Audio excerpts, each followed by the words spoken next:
Selamat pagi pemirsa. Pagi hari ini saya kembali menyapa Anda. Bersama saya Nadine Elisa Priambudi di Breaking News. Berita pagi ini tentang pandemi COVID-19.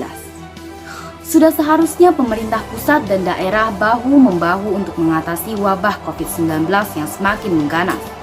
Namun sayangnya sikap sebagian menteri atas pemberlakuan kembali pembatasan sosial berskala besar di Jakarta justru menunjukkan hal yang sebaliknya.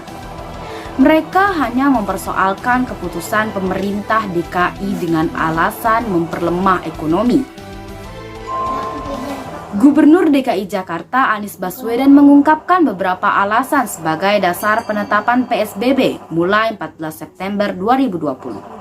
Salah satunya adalah rasio angka kasus baru yang dites mencapai 12,2%. Angka tersebut jauh dari ambang batas aman versi WHO, yakni sebesar 5% saja. Selanjutnya, ketersediaan ruang rawat pasien COVID-19 yang semakin berkurang. Ketersediaan ruang rawat hanya tersisa 23% dari 4.053 kamar tidur isolasi khusus. Ketersediaan ruang rawat intensif atau ICU pun tinggal 17% saja.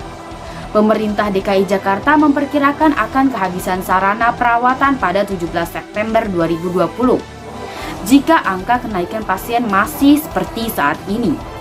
Berkaca pada data tersebut, rasanya sangat diwajarkan jika pemerintah Jakarta memberlakukan kembali PSBB untuk menekankan laju pandemi. Sedangkan mekanisme PSBB transisi yang lebih longgar telah terbukti mempercepat penularan COVID-19. Karena pemerintah tidak sanggup mendisiplinkan warga untuk menjalankan protokol kesehatan yang ketat. Munculnya klaster perkantoran, rumah ibadah, dan pasar merupakan bukti dari kelonggaran pengawasan pemerintah. Seharusnya pemerintah pusat sadar akan dampak yang lebih buruk jika mengedepankan pertimbangan ekonomi, namun mengesampingkan keselamatan masyarakat. Beberapa pendapat negatif dari beberapa menteri dengan alasan PSBB mengganggu perekonomian menjadi indikasi bahwa mereka memilih untuk mempertaruhkan keselamatan masyarakat. Rasanya sikap itu pun bertentangan dengan pernyataan Presiden yang menyebutkan bahwa perihal kesehatan harus menjadi prioritas utama dan ditangani dengan baik sebelum memulihkan perekonomian. Sementara itu, dampak PSBB terhadap perekonomian memang tidak dapat dipungkiri kebenarannya. Oleh karena itu, pemerintah seharusnya menyiapkan solusi komprehensif, bersiap memperbesar dan memperpanjang masa pengucuran bantuan sosial, terutama dalam bentuk uang tunai, sebagai pengganti hilangnya pendapatan masyarakat akibat dari PSBB. Sudah saatnya pemerintah pusat dan daerah lebih kompak dan serius memerangi pandemi. Pertentangan dalam merumuskan kebijakan haruslah dihindari. Protokol kesehatan harus menjadi prioritas bersama bantuan sosial, pelacakan, pengujian, dan perawatan pasien COVID-19. Pemirsa, informasi tadi sekaligus menutup perjumpaan kita kali ini. Saya Nadine Elisa Priambudi mengucapkan terima kasih atas kebersamaan Anda pada pagi hari ini.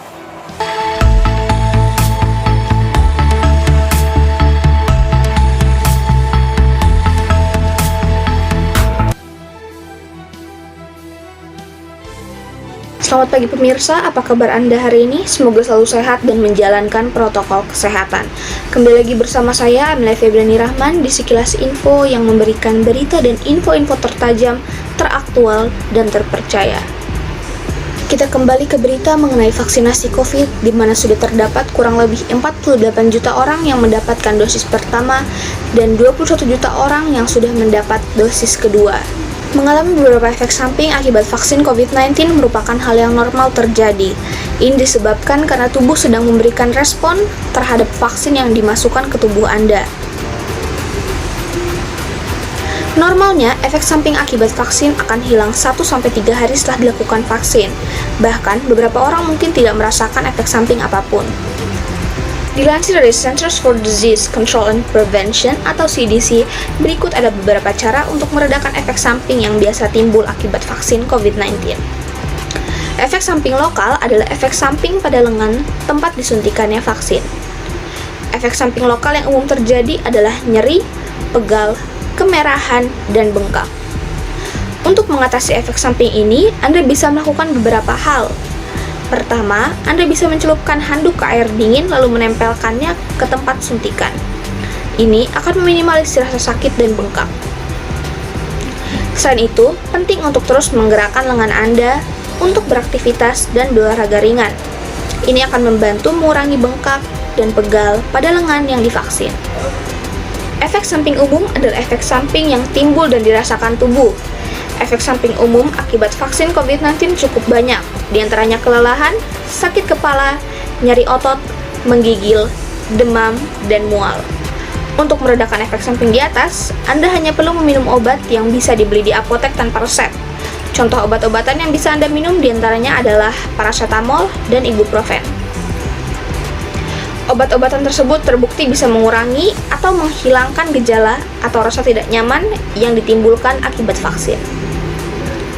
Selain itu, untuk meredakan efek samping demam, pastikan Anda meminum banyak air putih untuk mencegah dehidrasi.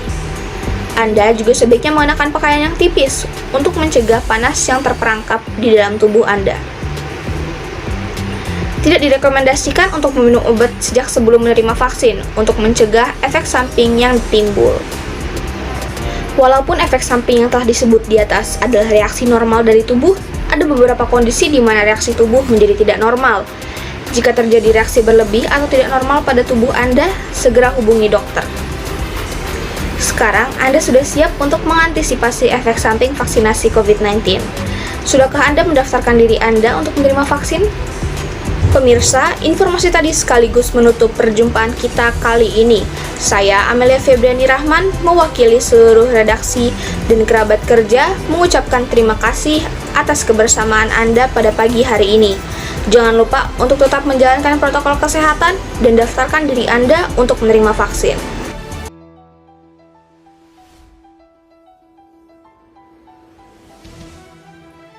Selamat pagi pemirsa, semoga selalu sehat dan tetap menjalankan protokol kesehatan. Sekilas informasi kembali hadir menjumpai Anda untuk membawakan berita terhangat dan terpercaya.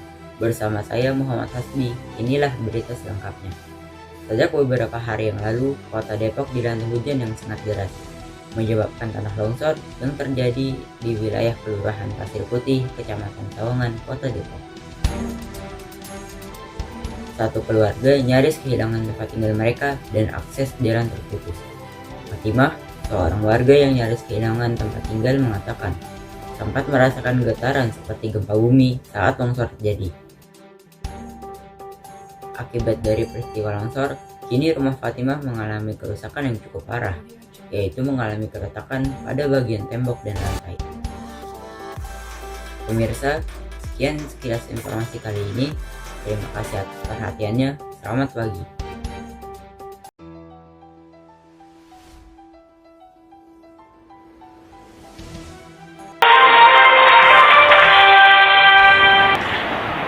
Assalamualaikum warahmatullahi wabarakatuh. Selamat siang pemirsa, apa kabar Anda hari ini? Semoga selalu sehat dan tetap menjalankan protokol kesehatan.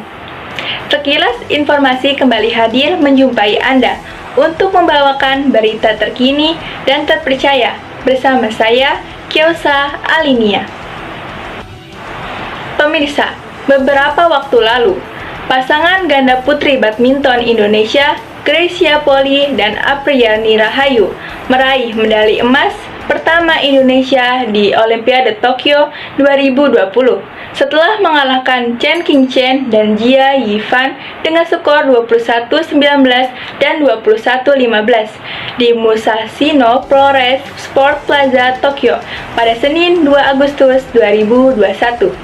Kemenangan ini sekaligus mencatat nama mereka sebagai pebulu tangkis ganda putri pertama Indonesia yang berhasil menembus final Olimpiade dan memenangkan medali emas. Baru pertama kali ada ganda putri Indonesia yang tampil di babak final dan langsung mempersembahkan medali emas sejak badminton di pertandingan di Olimpiade pada 1992. Defense dan permainan bola depan Gracia dan Apriani sukses membawa ganda putri Indonesia sempat memimpin hingga skor 4-1 di awal game pertama. Gracia dan Apriani kemudian menjauh dengan skor 7-3 berkat pengamatan bola yang cerdas setelah pukulan ganda Cina keluar area lapangan. Di poin-poin kritis, Gracia dan Apriani sempat lengah hingga Chen dan Jia mendekat dengan skor 17-19. Titik balik bagi ganda Indonesia terjadi saat smash Jia nyangkut di net. Hingga posisi game poin 20-18, Gracia dan Apriani akhirnya merebut game pertama dengan skor 21-19 setelah pukulan Chen keluar. Lalu di awal game kedua, Gracia dan Apriani kembali tampil baik dengan unggul 3-1. Momen luar biasa Gracia dan Apriani terjadi saat merebut poin 5-2 setelah pertahanan ganda putri Indonesia itu tidak mampu ditembus Chen dan Jia.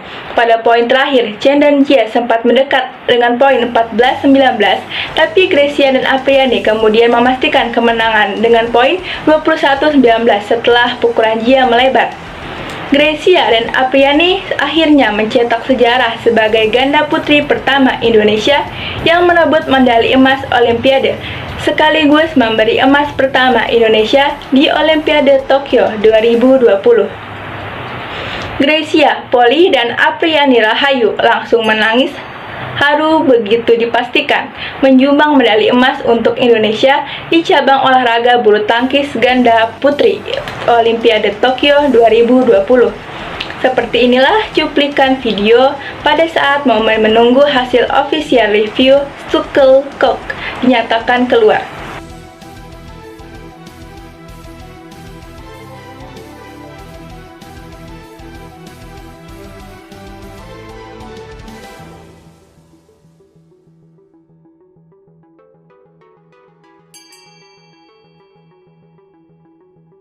Pemirsa, informasi tadi sekaligus menutup perjumpaan kita kali ini.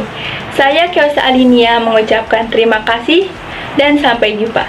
Selamat siang dan selamat kembali melanjutkan aktivitas. Wassalamualaikum warahmatullahi wabarakatuh.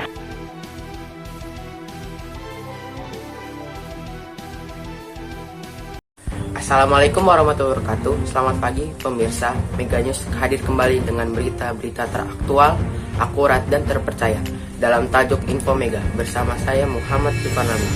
Pemirsa, beberapa waktu lalu Disprorekraf DKI akan menyegel tempat usaha pariwisata yang menggelar perayaan Tahun Baru 2021. Pemerintah Provinsi DKI Jakarta melarang pelaku usaha pariwisata di ibu kota menggelar perayaan pergantian tahun 2021. Hal tersebut tertuang dalam surat edaran Disprorekraf DKI Jakarta nomor 400 SE 2020 tentang tata tertib operasional usaha pariwisata pada pergantian malam tahun 2020-2021 sesuai dengan PSBB masa transisi di Provinsi DKI Jakarta. Kepala Bidang Industri Pariwisata Dinas Pariwisata dan Ekonomi Kreatif Disprorekraf DKI Jakarta Bambang Ismadi mengatakan, tempat usaha yang nekat menyelenggarakan acara pada malam pergantian tahun akan disegel. Sanksi bila terbukti melanggar, maka tempat usaha bisa disegel. Bambang menyebut Disprorekraf melakukan beberapa upaya untuk mencegah adanya kerumunan di tempat usaha pada malam tahun baru. Upaya tersebut yakni melakukan pengawasan mandiri, pengawasan secara terpadu atau gabungan, serta pelaporan melalui warga atau media, tutur Bambang. Disprorekraf DKI Jakarta tidak berencana untuk menggelar acara tahun baru meski melalui virtual. Dalam surat edaran terdapat 4 poin edaran yang harus diperhatikan pemilik usaha pariwisata, baik berupa hotel, restoran, kafe, dan sebagainya. Poin pertama, kegiatan operasional usaha pariwisata yang dinyatakan boleh beroperasi di masa PSBB transisi harus mematuhi ketentuan PSBB transisi. Kedua, tidak diperkenankan melakukan perayaan kegiatan malam tahun baru 2020-2021 yang berpotensi menciptakan kerumunan atau keramaian pada kegiatan. Ketiga, Tim Satgas Penanganan COVID-19 internal yang berada di hotel dan restoran diminta untuk melaksanakan tugas pengawasan. Selain itu, tempat usaha juga harus menjamin tidak terjadi kerumunan atau keramaian. Pemilik atau pengelola usaha juga harus mendisiplinkan tamu atau pengunjung tentang protokol kesehatan COVID-19. Poin keempat, seluruh usaha pariwisata diminta mentaati ketentuan jam operasional yang berlaku dalam PSBB transisi. Poin kelima, Pemprov DKI mengancam akan menindak tegas apabila terjadi pelanggaran protokol kesehatan. Pemilik usaha pariwisata dan kreatif harus mengindahkan surat edaran berisi 1. Mematuhi ketentuan PSBB transisi. 2. Tidak melakukan perayaan malam tahun baru 2020-2021 yang berpotensi menciptakan kerumunan. 3. Ada tim Satgas penanganan COVID-19 internal untuk melaksanakan pengawasan. 4. Mentaati ketentuan jam operasional yang berlaku dalam PSBB transisi. Yang kelima, Pemprov DKI akan menindak tegas apabila terjadi pelanggaran protokol kesehatan. Pemirsa, informasi tadi sekaligus menutup perjumpaan kita pada pagi hari ini. Bersama saya Muhammad Suparnabil mengucapkan terima kasih atas kebersamaan Anda pada pagi hari ini. Saksikan terus Mega News pagi pada pukul 6 waktu Indonesia Barat. Semangat pagi dan selamat beraktivitas. Assalamualaikum warahmatullahi wabarakatuh. Selamat siang pemirsa. Anda kembali lagi bersama saya, Fiantika Yusyahira dalam Breaking News. Pemirsa, berdasarkan data yang dihimpun dari covid19.go.id pada hari ini, 5 Agustus 2021, terdapat penambahan kasus positif COVID-19 di Indonesia sebanyak 35.867 kasus. Sehingga total kasus positif COVID-19 di Indonesia mencapai 3.532.567 kasus. Kemudian penambahan kasus sembuh sebanyak 34.251 orang, sehingga total kasus sembuh mencapai 2.907.920 orang. Sementara itu kasus meninggal dunia juga bertambah 1.747 jiwa, sehingga pasien COVID-19 yang meninggal dunia mencapai 100.636 jiwa. Pemirsa, demikian informasi yang saya sampaikan. Saya Fiantika Yusyahira pamit undur diri. Wassalamualaikum warahmatullahi wabarakatuh.